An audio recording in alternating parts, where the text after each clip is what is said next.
it's Presley, not that Presley, and welcome back to another video. I still don't have an intro because I've only made like 3 videos, so I'm just here. But yeah, we're here to talk about the current, should I say it and just, I don't have monetization anymore. We're talking about coronavirus. So, are they demonetizing coronavirus? They're demonetizing anytime people say the word coronavirus, so people have to go, the virus. Like, and they, Right. yeah, you have to censor out the audio. Yeah, We interesting. love censorship.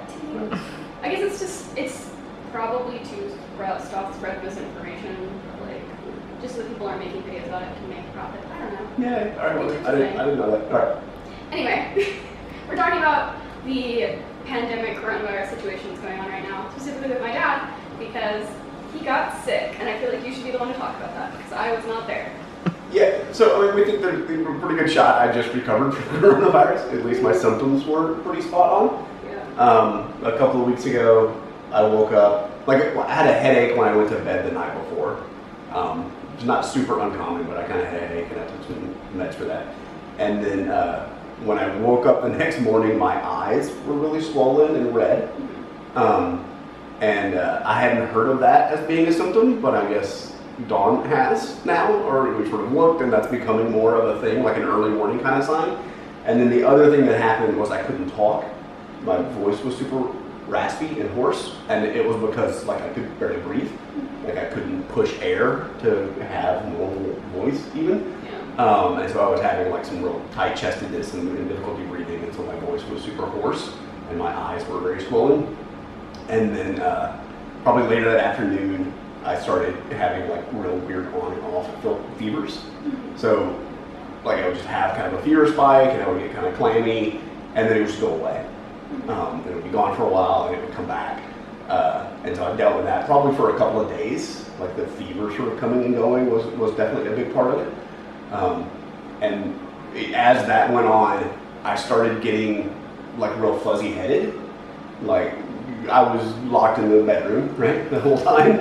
And so mommy would like come to the door to like give me something or leave something for me or whatever. And she would kind of tell me something, or we would talk about something, and I just wouldn't try. Like I couldn't follow what was going on, and I was super lightheaded and fuzzy. And then a little bit after that, I started getting really nauseated, which again I didn't really think of as a symptom of corona, but we've seen since actually like towards the tail end can lead into It's nausea. fairly common for sick people. Yeah. Anyway. Yeah, I think like at a certain point, my body was kind of wrapping up fighting the battle. Yeah. That And always then, happens. like, I was nauseated, and I felt super weak. Like, at that point, my primary thing was, like, body ache and just real fatigue and weakness. I was telling mommy I couldn't even, like, sit up. Like, my posture was bad. I was so exhausted. Like, I couldn't even hold my shoulders up when I was sitting.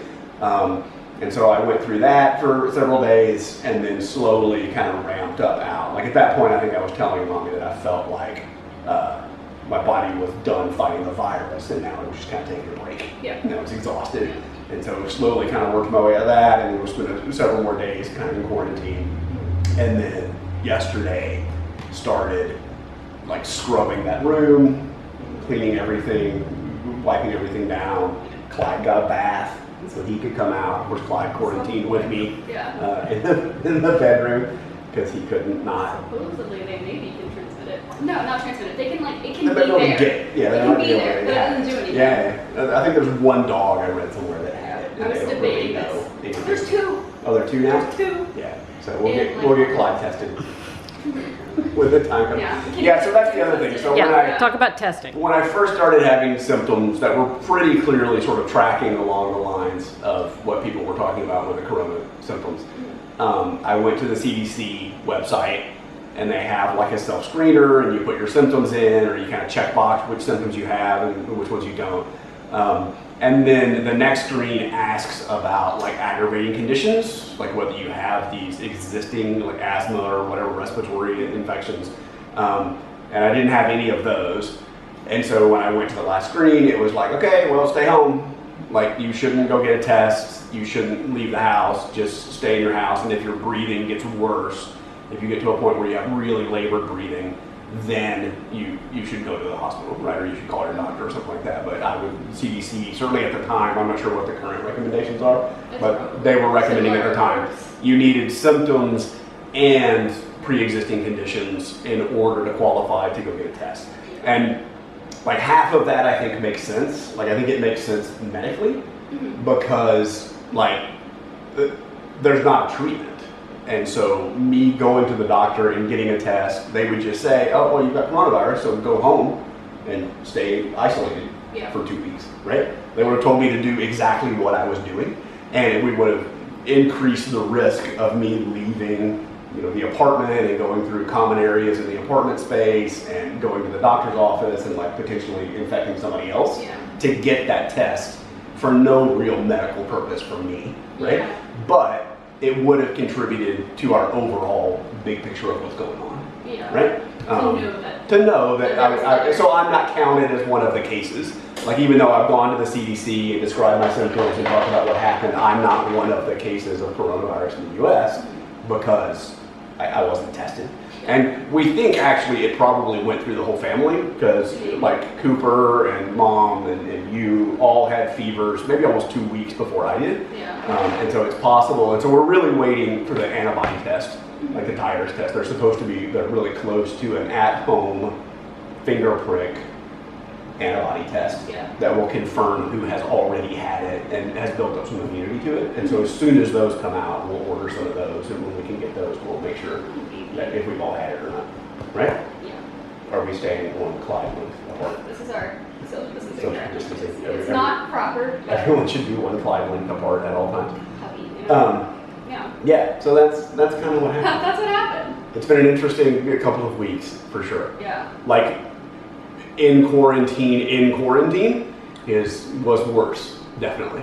So being quarantined in the apartment and like having the run of the apartment and everything is very different than being like just in the bedroom and not having really much social interaction, like one-on-one at least. Like I was Skyping with the kids basically. We had Discord group chat. Discording and doing video chat and with Cooper, and Cooper was watching me play video games through a screen share and doing some stuff like that. So that was a very strange experience. And so I was telling my mom that I was coming out of quarantine, but just going into another quarantine, but I was more than doubling like my living space, which was really kind of awesome. So it's very different to be quarantined in the house versus being around everybody and hanging out. So it's definitely nice to be out of that. It is a time. Yeah, it is. So I don't know. That's been my experiences. Like I don't know if you guys have any questions about like what it felt like or what I went through or anything like that, what the family had before I went through anything like that. I'm happy to answer. I'm sure you've seen a million times like what people have been through. It was a little surprising to us because I would have a symptom that would feel not super tracking with what I've been seeing people talk about. But then when we would look it up, you would see cases. And a lot of it you see from nurses. So if you watch the nurses talking about firsthand what they saw in patients, like that's where the red eye thing kind of came from, with some of the nurses at some of like the retirement homes or the places in Seattle. They were the first ones I heard that said I would see the patients and they had, and not like bloodshot eyes, but like you have red Gerard Way. Like Gerard Way. That's very, Gerard Way looks like he's about to get coronavirus all the time. Or already had it. Yeah. Well, I think it's about to get it. It's about to get it. That's the early warning sign that something's worse. about to happen. He's got it. Yeah. Revenge Gerard. And then the normal stuff like the fever and things like that. But then I've seen a couple of things slowly getting added to the official symptoms list now.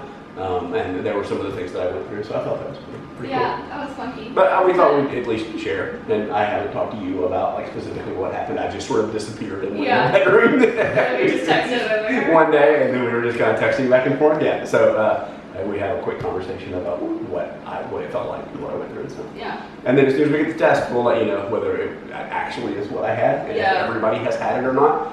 And then I'll feel a lot better because then we can go out and I feel like we're getting safer to go out in the world if we actually build up some immunity to it. It is a bit different for us just because at least 3 out of 4 of the humans in our family are immunocompromised somehow. So we don't know about Cooper, but like I have a bunch of issues. Our mom has thyroid problems and you have 1 kidney. So like we're all kinda... Yeah, that wasn't on the checklist. That's of fair. Pre-existing conditions.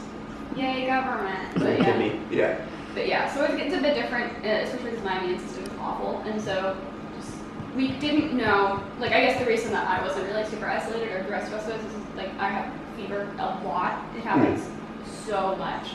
So it wasn't like they saw us having some sickness and they're like, oh, well, time to lock you in your room. 'Cause that's just how it is. if you guys had it when we think you had it pretty early. Like we were like super locked in at that point. Everything hadn't gotten to the point where We were just, we really understood I don't even know if, and knew what to do.